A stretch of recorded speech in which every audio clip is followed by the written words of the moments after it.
Welcome to Leveraging the Laboratory, a Mayo Clinic Laboratories podcast for administrators, outreach managers, and laboratory professionals to learn how to best leverage and optimize the laboratory for patients, clients, and staff. I'm your host, Jane Hermansen, Outreach Manager at Mayo Clinic Laboratories. Joining me today are Ellen Dijkman and Brianne Newton, who are both outreach solution strategists within Mayo Clinic Laboratories. And our discussion topic today is about building your outreach team. When I think about building a team, of course, I think about how our fantastic team at MCL Outreach, we're strong, and how we actually work so effectively with our clients. And because some of our audience may not actually know what we do, I'm going to ask Brianne and Ellen both to share a little bit about what brought them to Mayo Clinic Laboratories and what they do every day in their roles. So Ellen, let's start with you. So, Jane, I was a client of Mayo Clinic Labs when I started and met you through our professional organizations, but I was an outreach manager in New Hampshire, and I herded cats in the outreach world at an academic medical center, and I managed a call center, and I managed a third-party courier, and I worked on billing issues and contracting issues and that fine print of a job brief that says other duties as assigned. And my dream job always was to work with you, Jane, and Mayo Clinic Laboratories. And I do the same thing that I did with that client. And I work with organizations all over the continental United States and solving medical mysteries to help patients be served in their community, and love what I do and have learned that you've seen one laboratory, and it's wonderful to be able to use what I've learned along the way through street smarts to help organizations do outreach better. Awesome. Thank you so much, Ellen. And Brianne, you kind of do the same thing, but maybe your background's a little bit different. Tell us about what brought you to Mayo and what you do every day. Sure, absolutely. Like Ellen, I was a client before coming to MCL and met Jane through being hired as an outreach manager to a organization that did not have an outreach program yet, and stepped in. I had enough experience in my background that could be hired for an outreach manager, but without actually knowing what outreach was. Full transparency. And so I connected with Mayo Clinic Labs through the Leveraging the Lab Outreach Conference. And then Jane, you of course subsequently, but really dipped my toe into this entire world through the offerings of MCL at that conference. And it was kind of, taking taking the sip, and then all of a sudden the world opens wide open. And then uh, after my work in and through at my organization with MCL, and then the opportunity to join this team came up, and much like Ellen, it was a dream job to be able to um, put on a Mayo Clinic Laboratories badge, and that opportunity came up, and I couldn't say no. And my work day to day is every day is different, and every client is different. So I love that Ellen says that is every lab is one at a time, right? And just being able to gather best practices across the country, see the way that we all solve the same problems, but in so many different ways. And coming from a community hospital background, being able to introduce myself to the opportunities and challenges of other types of organizations has been fantastic. Across the country, everybody does things just a little different. As they do. And truly, I can't thank the both of you enough for what you do because I think that not only are you just an important part of our team, a joy for me to work with, but our clients really enjoy you too. So, for the podcast audience, I hope that helps you understand a little bit more about how what we do and how we work as a team with our clients to help them achieve their outreach program goals. So, truly, what we do, we start with goals, we communicate, and we each have a role to play. And I think those are common themes for any team: common goals, communication, and knowing that each role is important and contributes to the overall success. And really, when you work together, you achieve that success. You work together as a team, right? So now let's take that theme about teamwork, working with your outreach team, and we're going to switch it to the world of the community hospital and what their outreach team might look like. you're not going to have the privilege of working with Ellen and Brianne every day like I do, but you within your own organizations might be a team of many departments. You might be a team of one for now, maybe you're a team of zero for now, but ultimately there needs to be some cooperation around building your outreach team, big or small. So, Brianne, I'm going to ask you first, if you had the opportunity, the luxury of starting with a blank slate, nothing, how Okay. would you build an outreach team within a community hospital? What would your goals be? What would you include for roles? Where would you start? Oh goodness. And how funny to be asked this, because that that kind of is where I was. Just kind of, I mean, not with a blank check or anything. Don't get me wrong, but it was just kind of like, what do we do now? So thinking, okay, the first, I'm going to make a couple of assumptions with this question. The first assumption is that there is already a phlebotomy team in place somewhere. The second is that this pretend organization already has a courier, a vendor internally, something is already set up. So with those assumptions made, my first task as the creator of this new outreach program would be to have someone in charge. Oftentimes in our work with our clients, that person that's in charge of the outreach program is the lab director. So I leave it to the discretion of the lab director oftentimes is, what is your capacity? What else do you have going right now? And what else is on your horizon? Because though you may execute this very well, it may cause other priorities and programs and things like that to suffer, and or you really won't ever be able to give it your full focus that someone else might could. So really it would either be, okay, a lab director with a lot of capacity, or appoint someone to be in charge. And then the first goal of having this person is take a look at your inReach of your organization. Do you have leakage? Are there concerns that are going unaddressed with your internal providers? And have this outreach person begin those conversations and scoop up all of that outgoing lab work that I can bring in house without really changing anything. Um, and so that would definitely be my first goal and my first person. Second to that is, what does that outreach manager need to support, or to support them in their day to day? So whether that be, let's begin a burgeoning call center. Let's begin a burgeoning, sales initiative. Does that belong to the same person? Is it someone else? And these roles are interesting because they're very great opportunities to grow people internally. Do you have someone that's just got this outgoing, fiery personality that's very magnetic and they're connected to everyone?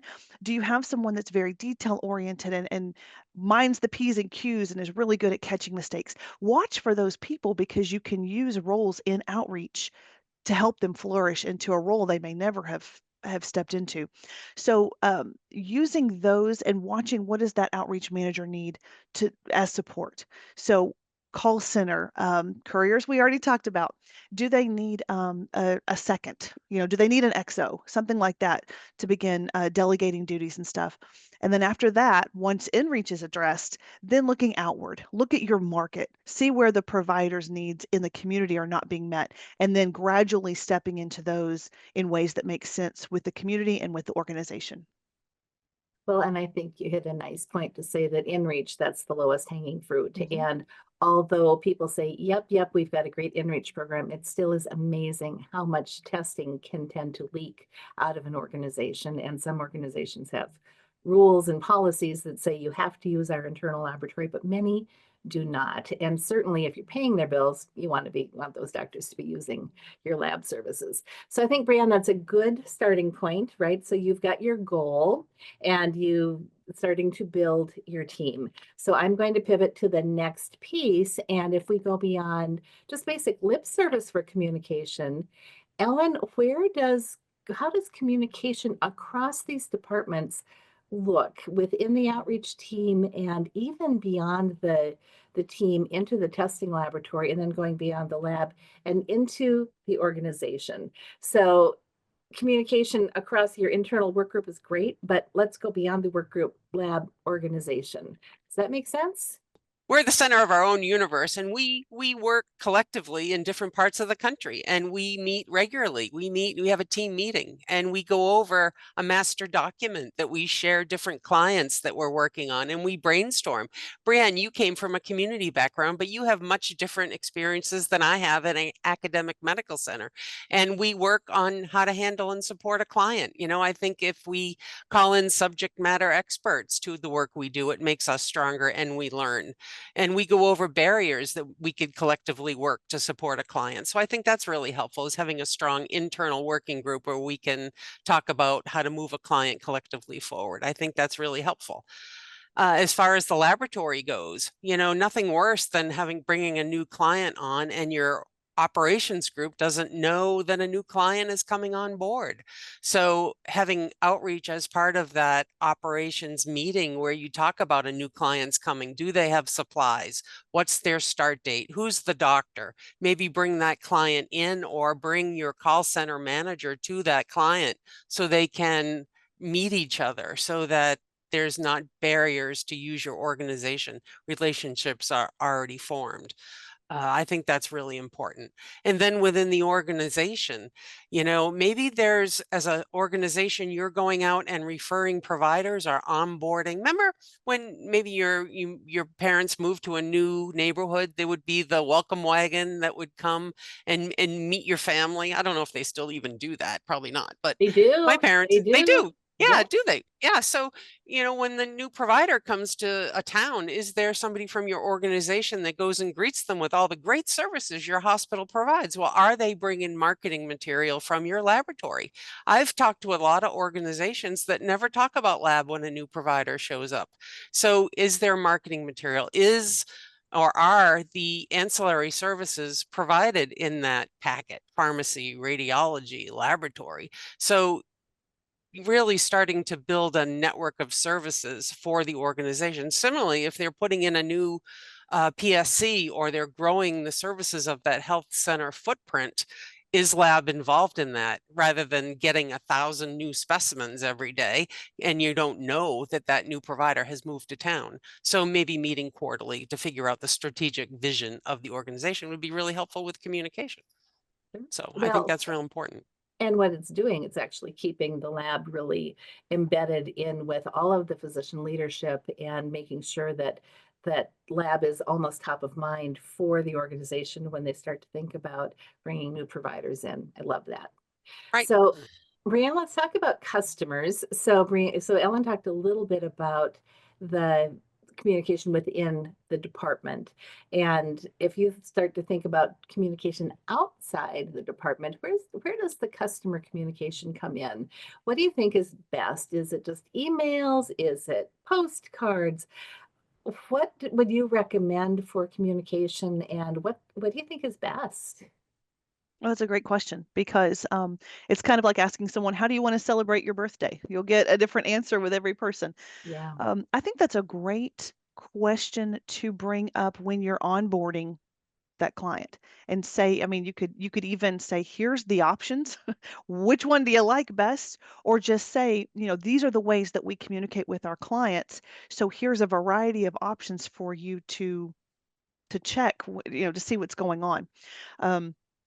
If you just have one way, then tell them that that's tell them that that's the one way. But if there is an opportunity to offer multiple, whether by choice or just because that's the way that you do it, I would definitely suggest that. Um, what to share, when to share, all that kind of stuff is what I feel like is most important for a customer, is communicating anything that's going to change the way that they flow in their business, with regard to day-to-day operations, with regard to their interactions with you or your staff, with regard to billing, resulting, anything that's going to change what they're used to needs to be communicated, preferably proactively, if the luxury arises to where you can let them know ahead of time.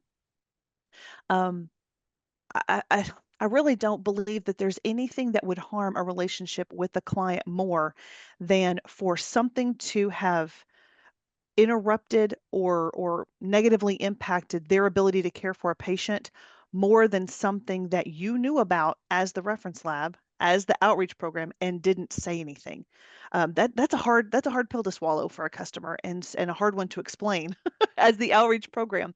So anything that you can proactively communicate through email, through, if it's bad enough, through a phone call, through a text messages, if you have that, whatever your capability is.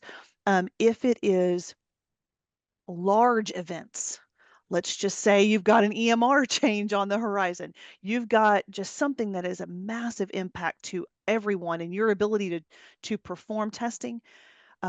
Yes, have something way out. Maybe that's where your postcards come in. Maybe that's where that's going to be a series of communications and check-ins.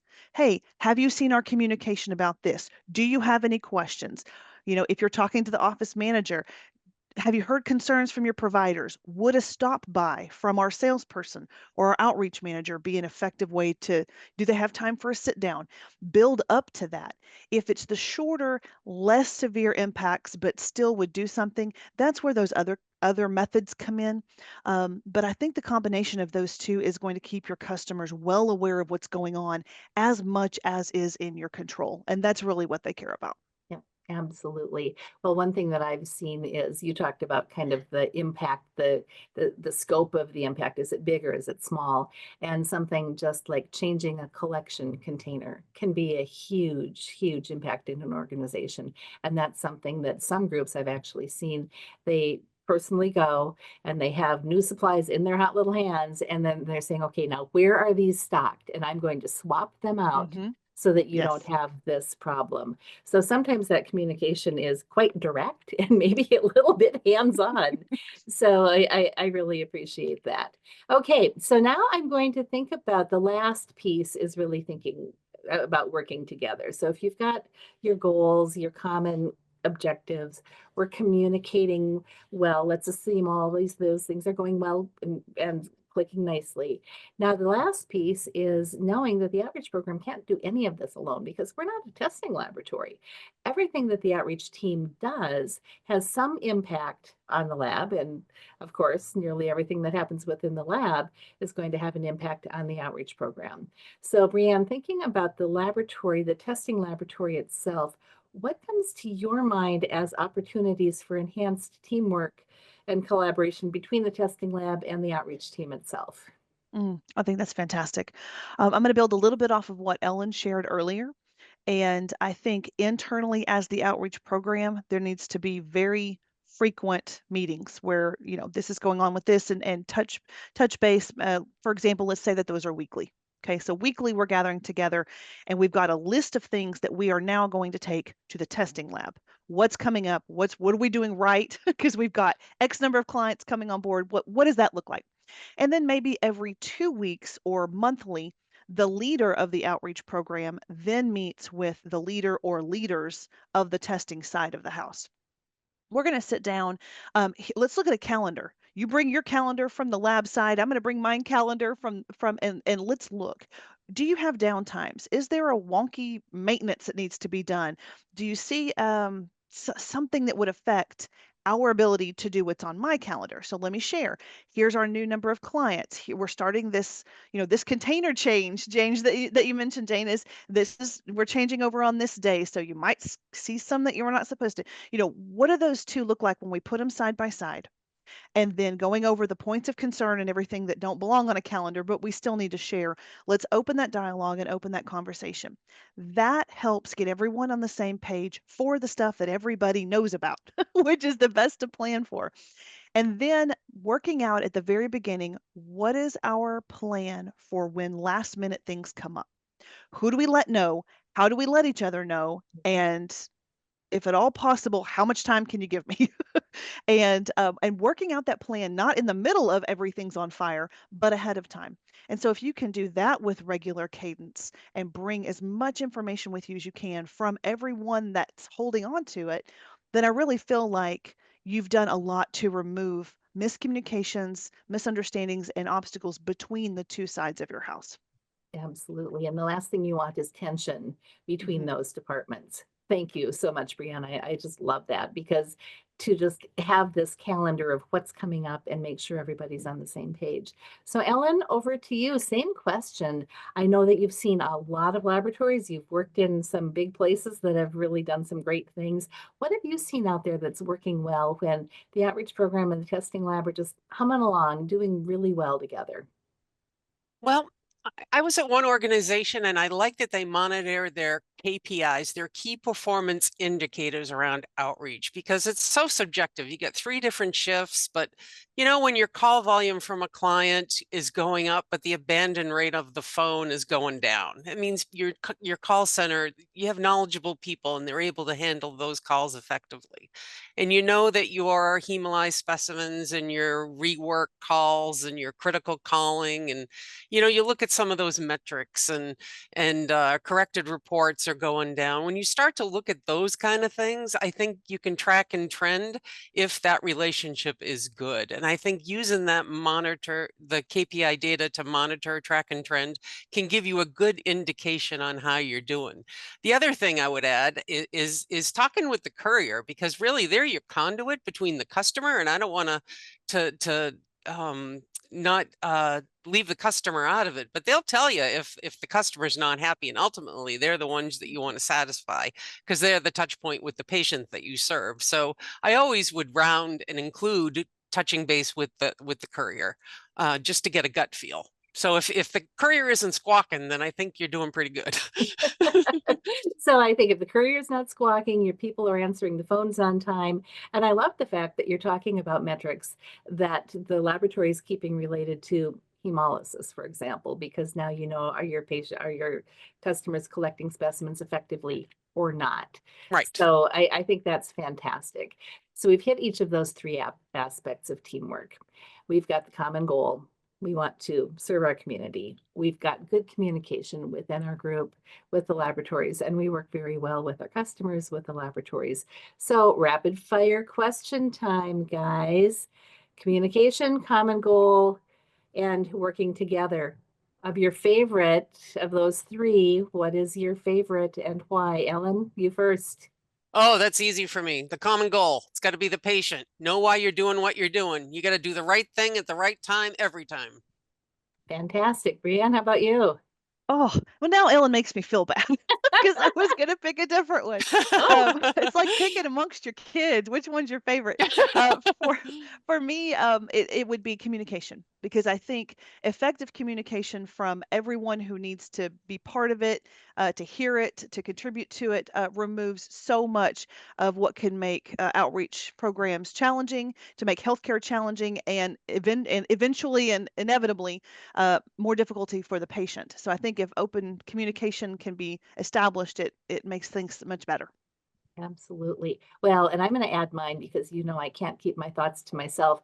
My favorite is actually the last one.